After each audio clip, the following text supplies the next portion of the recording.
debatin, por si thash kemi rënë dakord në takim me kryetarët e grupeve që do të fillojmë me minutazhin prej 2 minutash për çdo deputet që ka adresuar pyetje sipas dëshirës. Do të ndjekim radhën jo pak a shumë, por radhën e leximit të pyetjeve. Zoti Agron Gjekmarkaj, keni fjalën 2 minuta për pyetjet. Faleminderit, apo komentet tuaja. Zoti kryetar, unë ndoqa me vëmendje zotin prokuror të përgjithshëm.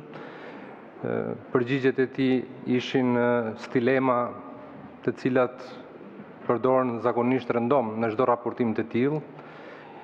Diskursi i tij ishte i ndërtuar mbi një paradoks, sepse është e pamundur që pjesëtarët që përbëjnë trupin OSBE Odirit, polak, gjerman, hungarez, vinë dhe konstatojnë që kufiri ndars ndërmjet partisë dhe shtetit në Shqipëri është shuar dhe organet e drejtësisë të vendit tonë nuk e vënë re këtë vindarje që është shuar. Edhe s'bëjnë asgjë për ta penguar.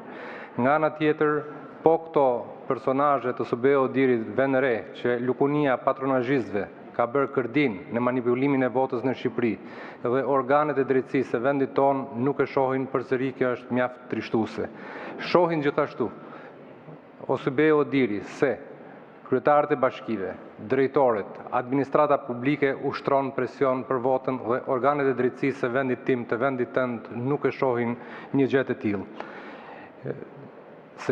Duket vërtet e çuditshme sepse ata u mblodhën, mos gaboj, në fund të vitit 2024 apo në fillim të vitit 2025, prokurori i përgjithshëm, kreu i SPAK-ut, shefi i KQZ-s, drejtori i përgjithshëm i policisë dhe u krijua përshtypja që vërtet u krijua një task force që do bëjë gjëra të tmerrshme kundër manipulimit të votës. Ne që ishim në terren e kuptuam që e tmerrshme ndodhi dhe ata nuk patën mundësi të bëjnë asgjë dhe janë postum duke folur pas një zgjedhje, pas votimeve fasade të 11 majit, ku shumë mandate janë përcaktuar nga vota e krimit, e patronazhimit dhe e partisë shtet. Faleminderit.